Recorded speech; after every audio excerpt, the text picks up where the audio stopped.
It's not always about the bottom line number of what it's going to cost to do this project, this service. It's about the value. I mean, our goals as as business owners are always how can we help people in a better way? How can we provide to the people that actually do the service in a better way?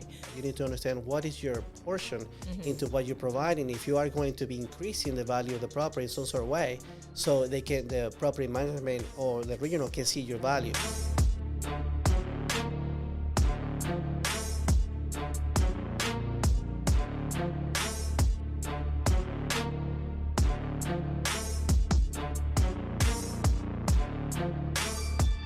All right, well, welcome to Multifamily of the Cuff, episode number 8. 8. Hello, guys. Welcome to Multifamily of the Cuff. We have someone very special here with us today, and we're super excited about this episode. Yes, so we have here Sandy Clark. Sandy, thank you so much for accepting the invitation to be part of this podcast. Thank you for having me. And as we start, I want the audience to know a little bit more about you. Okay. If you can elaborate a little bit more into, your experience and tell them who you are and what you've done. Okay. I've been in the business for over 20 years. Wow. I started out as a part-time temporary leasing consultant. And Wow. I was a temp. Yeah. Okay. And I worked my way up. And I've worked for some of the big names, Archstone when it was huge, Bainbridge. I worked with Sentinel Real Estate Corporation. And now I'm with CRS Management, and I am their lead regional here in Tampa. Wow. So you have gone through one of the major management company that you have worked for. Yes. And today you work as, I believe CRS is one of somewhat of the newest, biggest.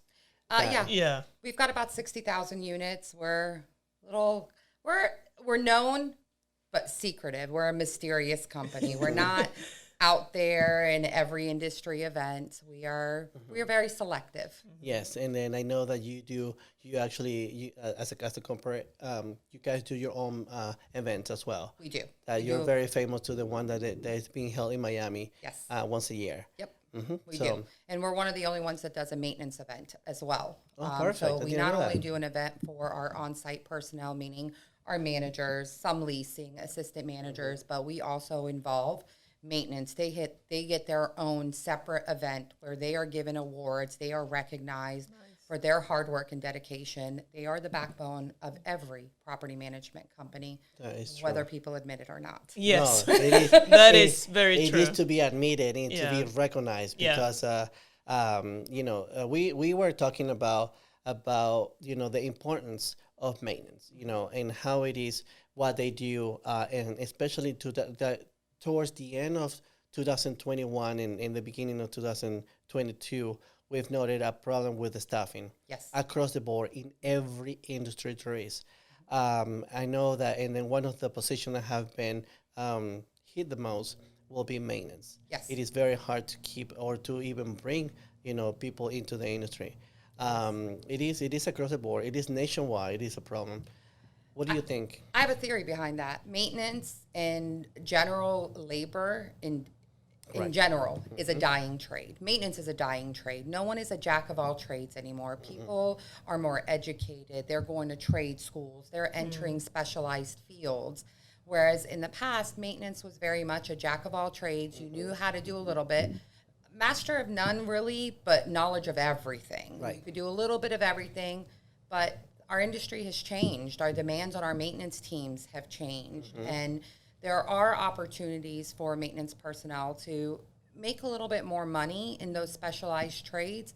But I think a lot of people don't know the benefits of working in property management. You know, What would you say, and can you elaborate a little bit more as far as what is the actual, what are the benefits? paid time off. Okay. A lot of trade industries don't get paid time off.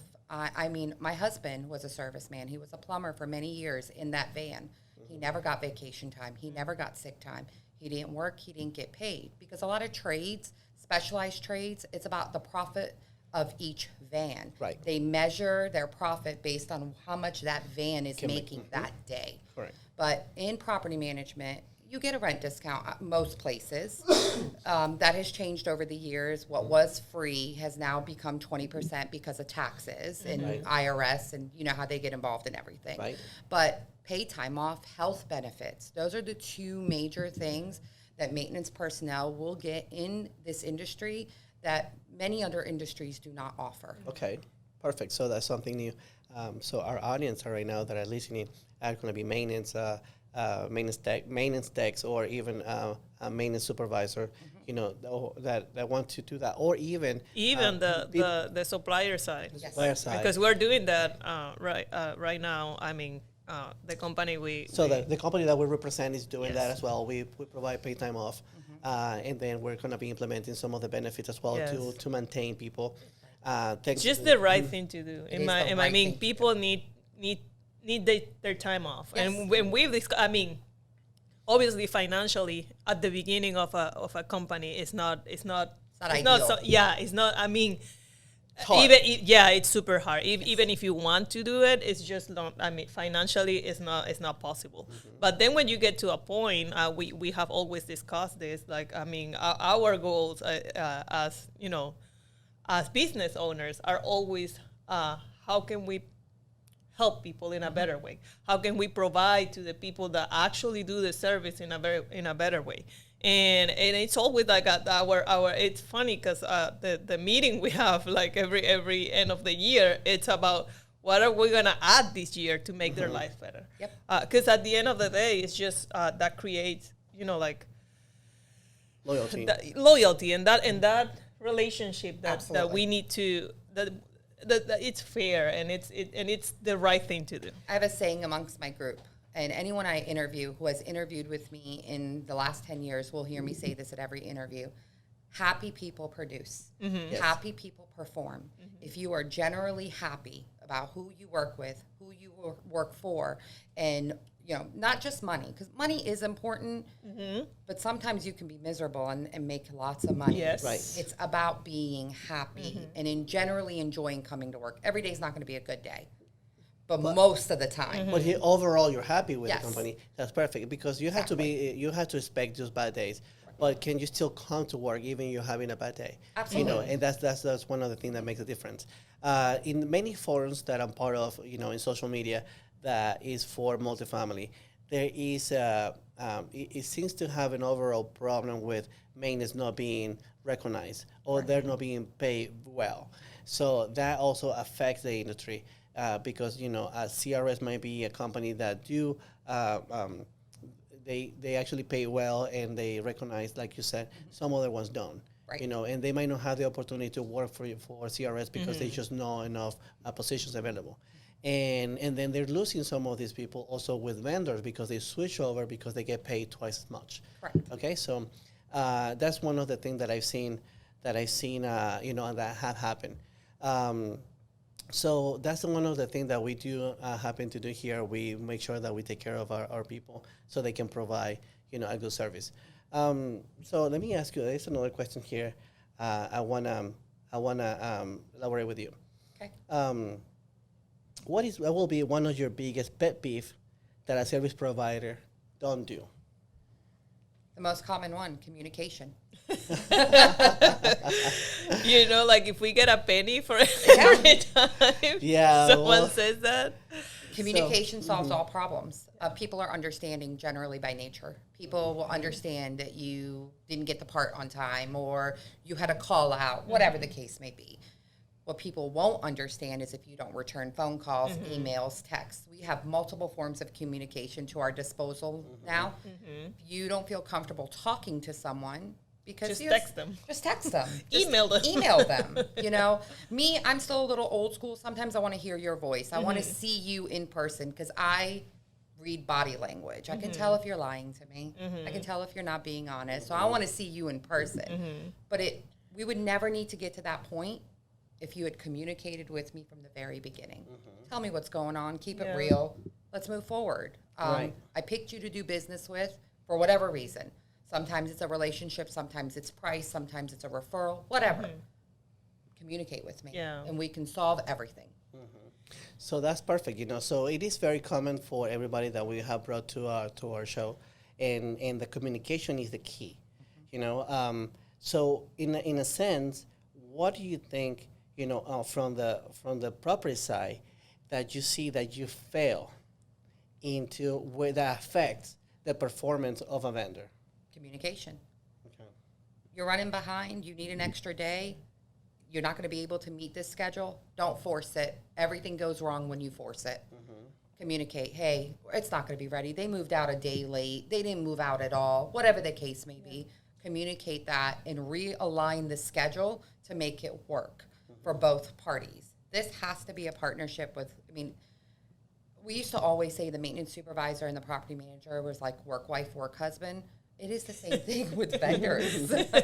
You know, your right-hand vendor, the one that you lean on, some days they're going to take your shit and some days they're just not. Yeah. You know, whatever's going on in their world that day, you have to communicate. Truly, keeping that open lines of communication solves most problems. Yes. Yeah, that's just very true. Like, we always see, you know, because at the end of the day, we provide a service, right? And sometimes, well, it doesn't depend on me or just Fernando himself, and we count on people, and then if that person that is supposed to go to your place that day and they don't show up, but I'm not, you know, like I don't do the call. I have to wait until you call me sometimes because I just don't know. I have a lot of people, you know, out there. But when you call me, the right thing is just to, okay, let me solve, right? Just jump in and because I have seen so many people that get, you know, like defensive, and it's kind of they're afraid, like they are scared, like, oh my God, what I'm just gonna say, and I'm just talking to you, like, and you see that every day, and you're used to it. Yes. But you know, some people, like especially the people, the new people in the industry that they don't know, they are so afraid to speak up, and you know, and just letting you know, okay, I mean, the person is not there. Let me solve your problem, or even we're not gonna be there. Just solve your. I mean, find a different person. You're gonna actually appreciate more if I tell you, Sandy, you know, we thought that lady was gonna do. I just found out that she quit, and I don't have anybody else. Right. So if at 9 o'clock I'll give you the chance, okay, no problem, thank you for letting me know. I'm gonna call another company. Exactly. In the meantime, perfect. Okay, then perfect, Tanny, that will be great. That you can solve the issue with your resident, and that's it. Now, by me being honest with you, you're not gonna just switch. You're just gonna use somebody else in the meantime, and you come back. Or I'm gonna say, when can you make it? Let me move some things around. Let me move some things around. Many times that's the thing that happens. Yeah. Every problem has a solution. Yes. I always tell my team members, if you have a problem, come to me with a solution in mind. That may not be the actual solution, but we'll work on that solution together. But at least let me know you've thought it out. So you can't be here at 9. Can you do 1? Is it the next day at 9? If we can make it work, we're going to make it work. Our goal is never to have 4, 5, 6 vendors for one thing. Right. We want 1 or 2 trusted vendors that we can rely on. They know we pay our bills on time. They know we're not going to mistreat their people, because that's another big thing. You got to treat everyone with respect and kindness. Right. And that's ultimately what we want. Nobody wants to have a bag full of vendors. You don't know who you're going to get that day, which crew. I also don't like working with people who have so many different crews. It's like you don't know what you're going to get. You have one awesome crew. You can't always have this awesome crew. You got to have everyone equally trained and able to do any job relatively similarly. Right. So, and we, you know, when I have the chance to coach other companies and guide them into this, and this is how the podcast was started, you know, because I was getting so many questions, and I said, what if what if we create a podcast that can answer all those questions, and even questions that even have thought about. So it is important when it comes to your own team, and as we discussed before, it's just to be truthful with your vision and your values, right? Absolutely. You talk about something that is that's something that we believe in, and is to respect others. You know, Absolutely. There are different scales of trades. Okay. Absolutely. So, and then And then even I break it down to service providers that is being that is given to the multifamily. So and I have I call it tiers. So you have the one that's above everything. That's going to be your insurance company, your banks, and those are service provider to the multifamily because that's the insurance for it. That's the bank that giving them the lending the money to buy it and all that. So then there's another tier that's going to be your companies that are licensed. That's your elevator. That's going to be your fire systems. Proprietary services that they have the say, and the property management have no control over that. They just have to dance to their music, right? Yep. So then that's the multifamily here, and then below the multifamily, there are other providers that have to dance to the multifamily music. And that's just the way it is. It's just the way it is. It's the way it is. You cannot go and tell the insurance company something. They're all like, I won't insure you. Yep. And then you are fine. Yes, absolutely. Yeah. And you can't, if you have this elevator company's parts, and that's the only person that can service it, you have no choice. They have no choice. And they say it's a 4 hours minimum, even if they're there for half an hour. Yep. Get me started with elevator $250 an hour, Yeah. and then they're just there with a computer. They Yep. put the new software, and they're done. Yeah. And Or you can call at 12 o'clock, and they can't come till 5, and they charge you overtime rate, even though you called when it wasn't right. overtime. But they weren't available then. So Exactly. But they pretty much grab you by the balls. 100%. So then, so then you have the multifamily, and then below that you have the companies that you do have the say. You cannot manage because it's the industry. That's the way it is. And if you're listening to this, I'm sorry to put it that way, but that's the way it is. So then you have the landscaper, you have the plumbers, you have the cleaning, the painting. Yep. You have the staffing. Those companies there have to dance to the multifamily music. Yes. That's it. The multifamily. Yeah, they don't have a say. They don't have a say. So they say, this is the budget I have for your service. If you like it, cool. If you don't, we'll call somebody else. So, but this is the price that we're gonna pay at max. Yeah. Right. Yeah. So that's solid. You don't tell the elevator people what to pay. You go with what their price is. That doesn't happen when you're doing landscaping. It's just not, because it doesn't take much to open a landscaping company. Nope. So then there's a lot of them. So now another truth for the multifamily as well is that it flipped to the other side. So there is 50 landscaper companies available in Florida, in Tampa. Right. There are 50 available out there right now. So only 10 of them are crazy enough to do service with the multifamily. Brave enough, you say that. Brave enough. Brave enough. That's the phrase you use. Brave enough. Brave enough to do that, right? So then out of the 10, they're 50, but the other 40 don't want to do business with you because there's no loyalty. You pay less than anybody else. You require more. You require a high expectation. We require Ritz-Carlton services and pay Holiday Inn prices. Correct. Yeah. Correct. Right? So Correct. not many people want to do that. So they do commercial, they do residential, and they do all the stuff that pay more. So that's a reality. It is. So at the end of the day, even though you can set the price to what you want to pay, that minimizes the options that you do have. So then within the option you do have, you're going to rotate between those companies. You're going to go into this one, and it didn't work, you call another one. But once you go through that cycle, People talk. People talk. So there's other companies that we refuse to do business with them because they pay 60 days later. Right. And some people call me, hey, have you done business with them? I don't recommend it because they don't pay. Also, then I back off. Yeah. And sometimes it's not because I'm trying to be. I always try to be like pretty understanding on the amount of work you guys have on your end, because I know it's crazy out there. Like you are managing a lot of things at the same time. It's just crazy.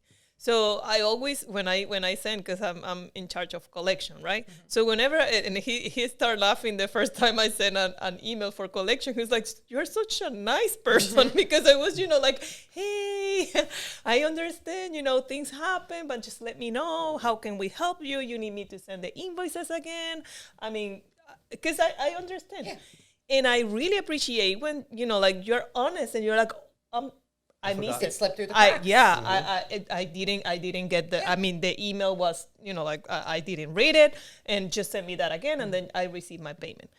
What I don't like, and it has happened, like, a lot, well, not a lot, because I don't want to scare people out there like, oh, but there's some companies, management companies, that are not serious enough.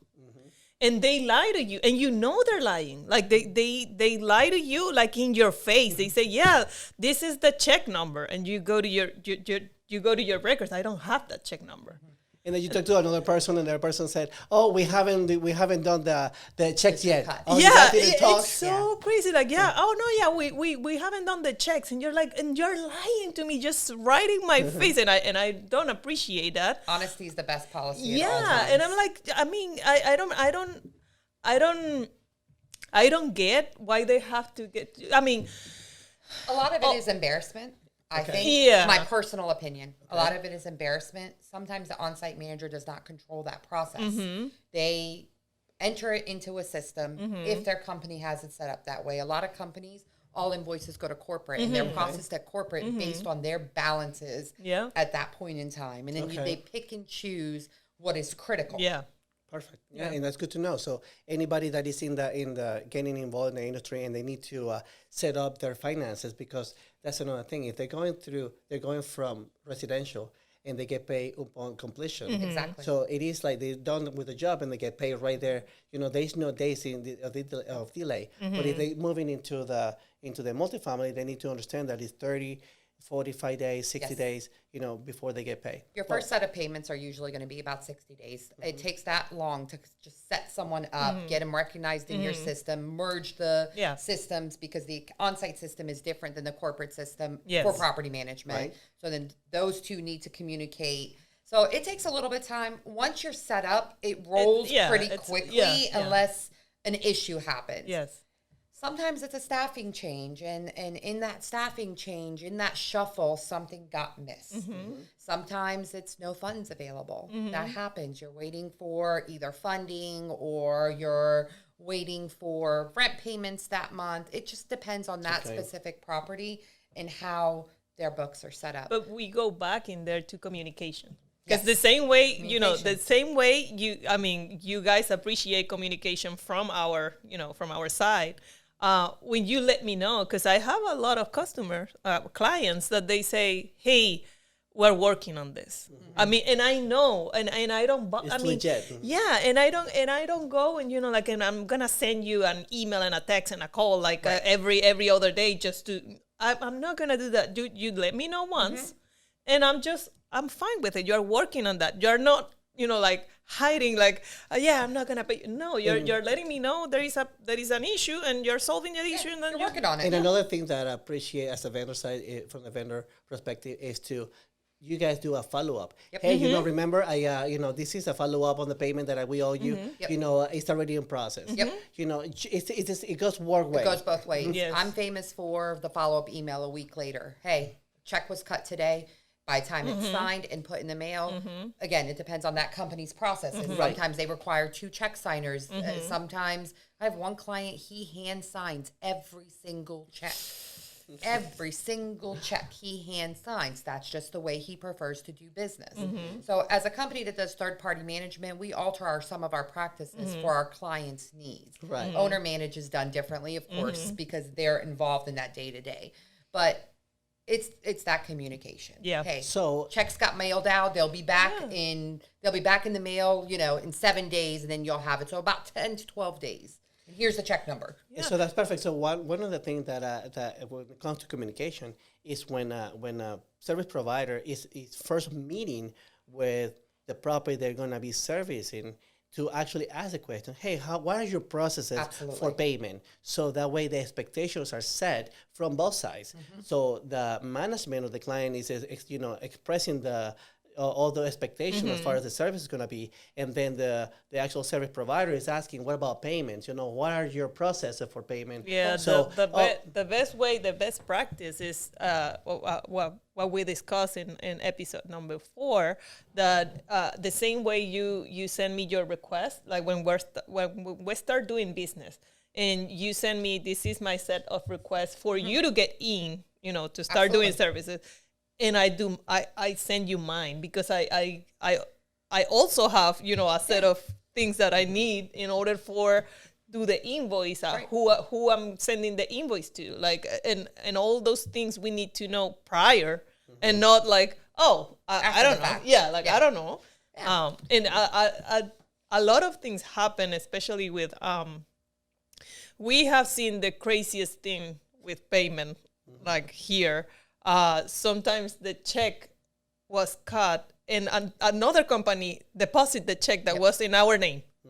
It was the craziest thing, and I'm, like, we're Because people dealing don't with pay it. attention. Right. They get a stack, they flip it over, stamp, stamp, stamp, and then they're taking it to the bank, or they're scanning it if they have a check scanner. But it happens, and It then happens. and then the good thing is, like, if you have a good communication with the property manager, with the whatever you deal with in the community, you just talk, and we solved that, like, pretty quickly. And I remember the manager was so, like, he was embarrassed, and I'm like, it's not your fault. Like, I mean, things We're the happen. face. Yeah, The but on-site personnel is the face of the company. You don't know whoever owns this property out Exactly. in Colorado. Yeah. Let's just Right. say. Yeah. We are the face. We're Yes. the ones that have to stand there and be like, I'm sorry. I don't know what happened, but I'm going to fix it. yeah, I'm going to fix it. yeah, communication. So that's perfect on that. So we can all agree that every person that we brought on board for the show, every in common is the communication. So it is important, if you're listening to this and you're getting into the multifamily, just know that communication is a key. Okay, and it goes from both sides, and then you have to also educate your clients. Hey, listen, can you please, communicate with me more often, because don't leave me in the dark. Right. Because at the end of the day, it's a partnership, and then you are limited to service provider, and then you already build some kind of relationship. You don't want to lose that. Correct. So that's important. Okay, so so when it comes to another question here, finances. Okay.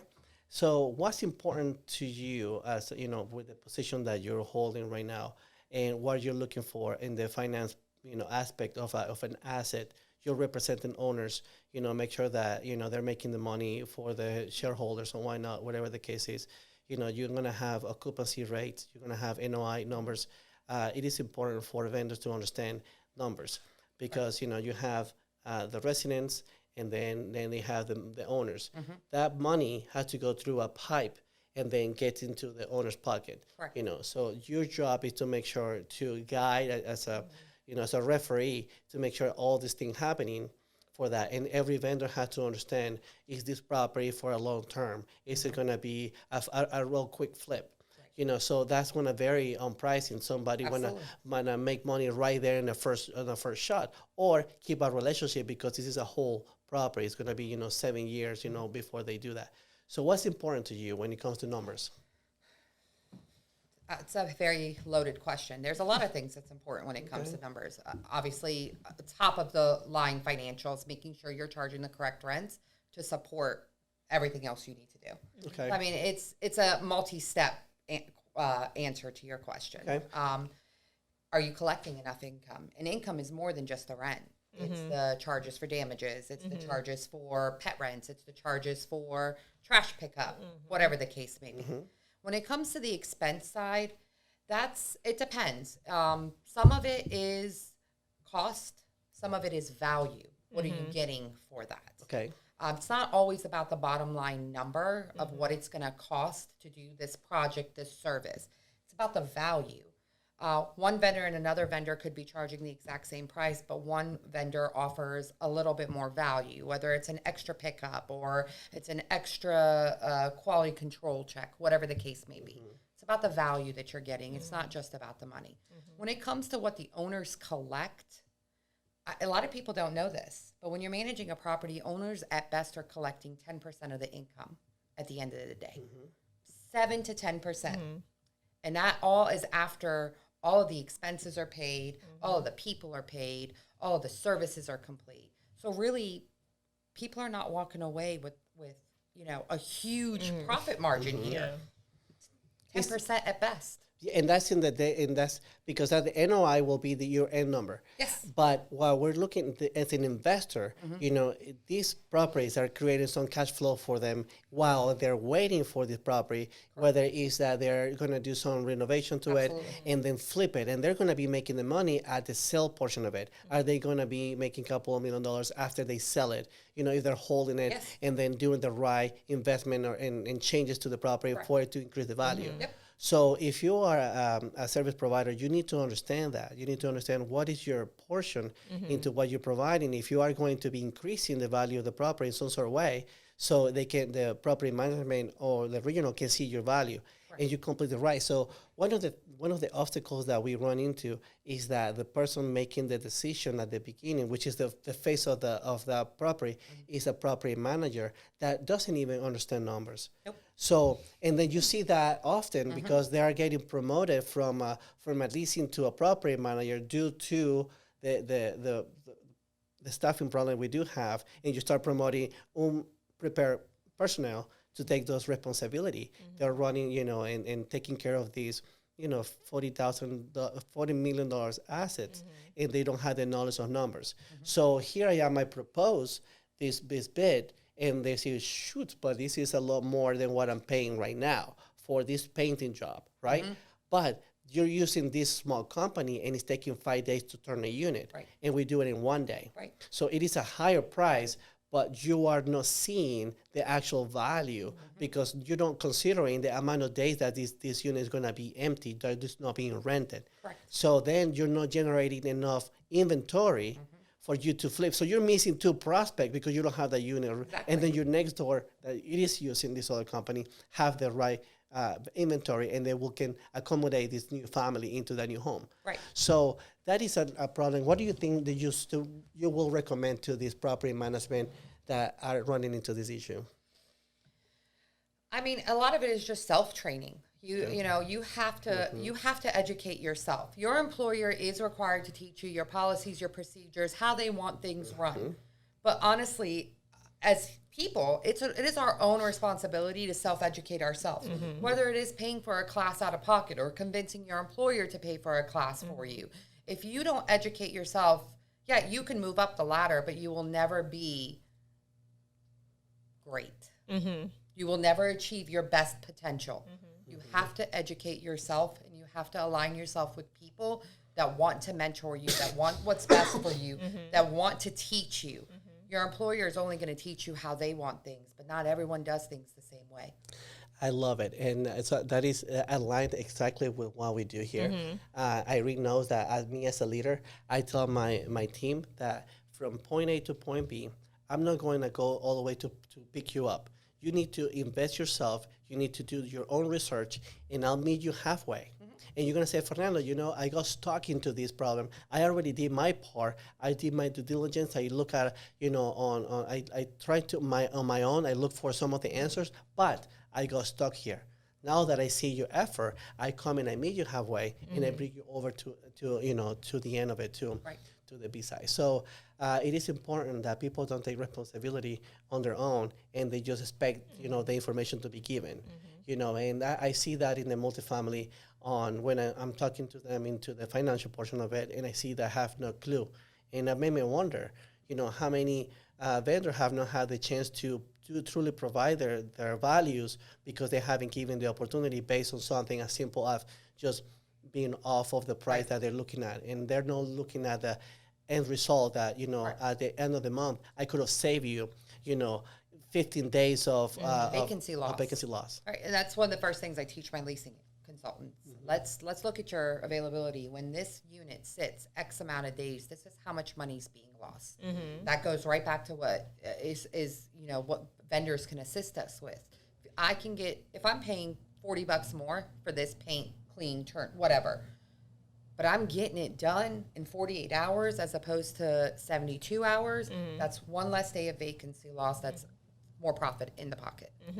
That will be on average $98 per day, that we've seen. So if you pay $40 more for somebody else, you're still saving, $58. So, and then people don't see it that way.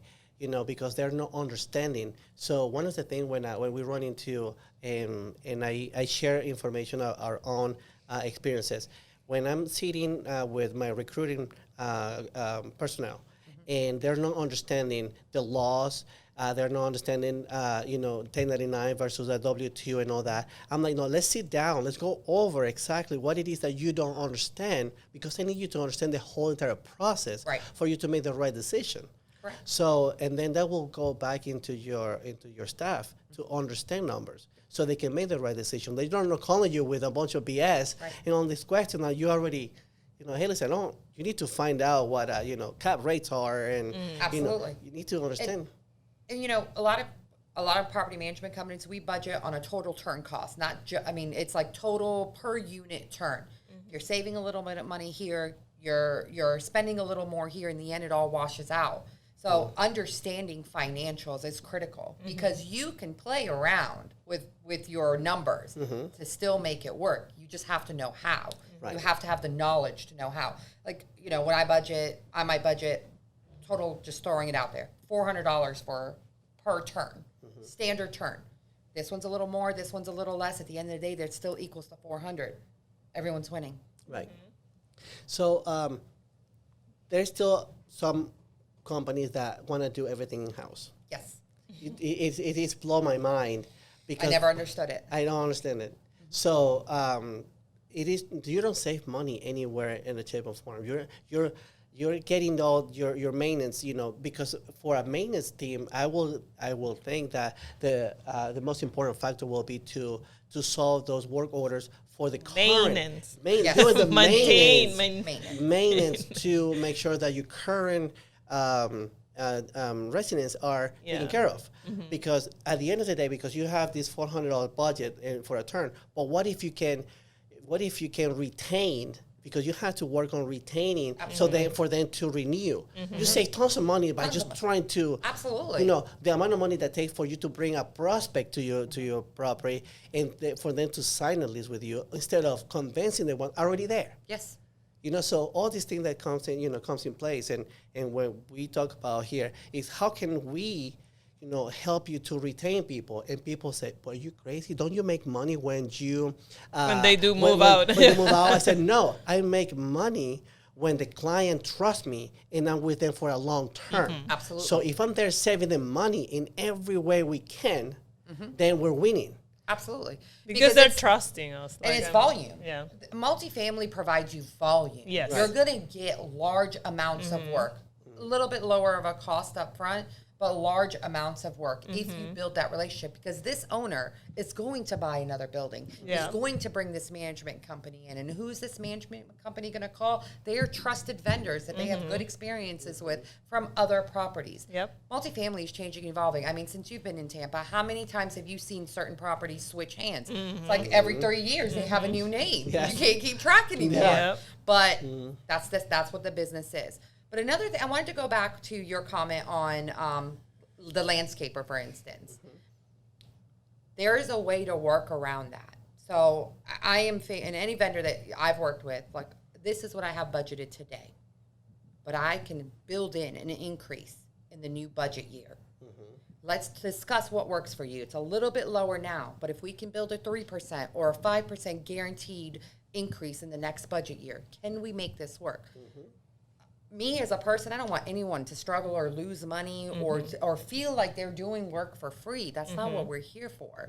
We're all here to be successful, profitable, hand in hand. But, being able to navigate those conversations is extremely important. Yes, I can reduce it now, but can we talk about what type of increase can you give me in the new budget year, in 12 months, in 18 months, in 24 months, whatever the case may be. And you build that into the contract. Right. Perfect. So that's great. So if you're sitting right now and you're wondering how to approach, a property, and then you see that those numbers aren't going to make sense for some time, you'll understand that that's an investment for you. Because once you do, get involved with a property management, just know that, on average, this management company in your city is going to be managing 5, 7, 12, even. I mean, the highest that I've seen in Tampa is 37 properties. Yeah, 32, 37. 37 properties, and that's massive for one property management here in Tampa. So that's so great. But if you get in your feet into that door, those are the amount of opportunities you have, as long as you can provide the manpower and everything else. Absolutely. And not every property within that property management are going to be a fit for you. So even within a property management, you can say no to somebody because it just doesn't work that way. Yep. Okay, so understanding that you can speak freely about that, and they get afraid because what happened is I'm going to lose one client represent 350 properties. Correct. Versus 315 homes, I lose a client that's just one house. Of course. Yeah. When you lose a property, it's 350, one on the spot. Right. So that's a scary. disadvantage. It's a scary situation. scary. Yeah. It's just scary, yeah. It's scary. But I think you get used to it. Like, and if you're confident in your service, that maybe this year because of your budget and maybe the property got, I don't know, a fire and something that went out of the budget, and now you have to cut here and there, and I cannot work with you this year. But be confident, because maybe next year, I mean, you're still gonna send your prices for next year when they're doing the budgeting for the following year, and then you will get in. Like, it's just not being afraid and just. And be confident. personnel changes and companies change. There's Yeah. always an opportunity. Yes. There's always an opportunity. Maybe you got a better supplier and your pricing is a little bit lower.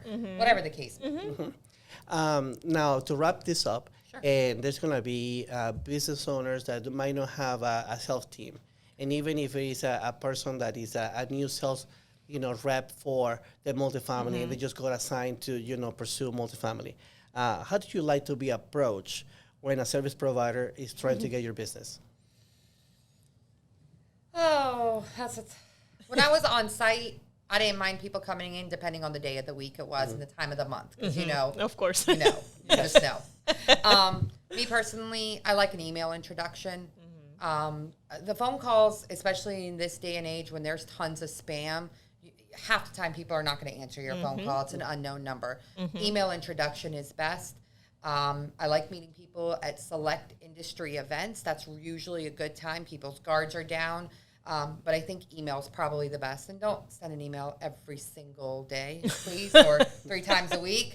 Once or twice a month. Eventually, someone will pick up on it. Eventually. Yeah. Perfect. So someone that is trying to break into the multifamily, they a lot of them they don't even know that there is an association that's created to facilitate some of the connections. Correct. When they just first started, they say go and get some apartments. They eventually will know that there is such thing. There is an association. Yep. A lot of people doesn't know, especially if you've never been involved. They don't understand what the association is. What is that? How the association will help you. So education on that, and so they will run into somebody into the multifamily when they're cold calling, and they say, hey, have you ever gone to the, association? That's how pretty much they're going to run into that information. Right. But so for you, that will be, in person. In-person. And then also the emails that will be important to you. Absolutely. Pop into a property. If they're not available, get a business card. Follow up with an email. Popped in, your property's beautiful. Would love to work with you, or whatever the case may be. And that's how you start that introduction. Salespeople can be a little pushy. Right. And there's a lot going on every day on a property. You just never know what you're going to walk into. So get that business card, send an email first, and then hopefully get an introduction after that. And by following up, which is something that's how you close deals, is usually on average on the sales side, you say that it takes seven tries before someone tells you yes, or they give you so you have to try many times before you get an answer. So I always tell them, don't give up. You're gonna get no's, a lot of no's before you get a yes. Yep. So be consistent. Sometimes you might send that email that falls into the right time because you might be frustrated with the roofer right there, and then you got that email, that, oh my God, okay, hey, Zach, what's going on, so, or, That has happened to us. Like, you have, it's funny, like, many times we are, like, thinking on changing this service provider for us. And I mentioned to him, hey, I'm not happy with this company that is providing this service. And he's like, oh, okay, let's think about it. And then he goes to a restaurant and someone approached him and he's like, oh, yeah, my business card. And he's like, whoa, Yeah. it's just, we need you. Yeah. We need We you. need you. it's Yeah. so That's funny. how it Like, works. you never know. You never know what the universe Yeah. is going to bring you Exactly. when you need it the most. Exactly. Perfect. So, Sandy, thank you so much. I'm pretty certain that the people that are listening to this have taken some notes, some valuable information that they can implement into their companies and guide them to get businesses from the multifamily. We have people listening in Dallas, Texas, California, New York, Chicago, that they're cheering for the information being given. It is the same across the board. They just deal with different problems, So some of them is the snow, some of them is the storm, some of them is alligators. So but the same concept of it is pretty much across the board. And I've seen it at NAA. For people that doesn't know what NAA is National Apartment Association, and that's one of the national events that happen, and that's when you get to see how the industry actually works. Yes. So, but then thank you again for tuning in. Thank you Sandy, for having me. Thank you for coming. Yeah. And then, guys, if you're listening through YouTube, Spotify, or iTunes, please leave us a review. Give us a 5-star if you're liking this. And then Irene is going to drop an email. If you have any question, please, feel free to reach out to us. Yeah. Any questions, suggestions, subjects that you want to hear, people that you want to see here with us, just send us an email and we will be more than happy to work on that. Thank you for being here, and I will see you guys next month. Thank you.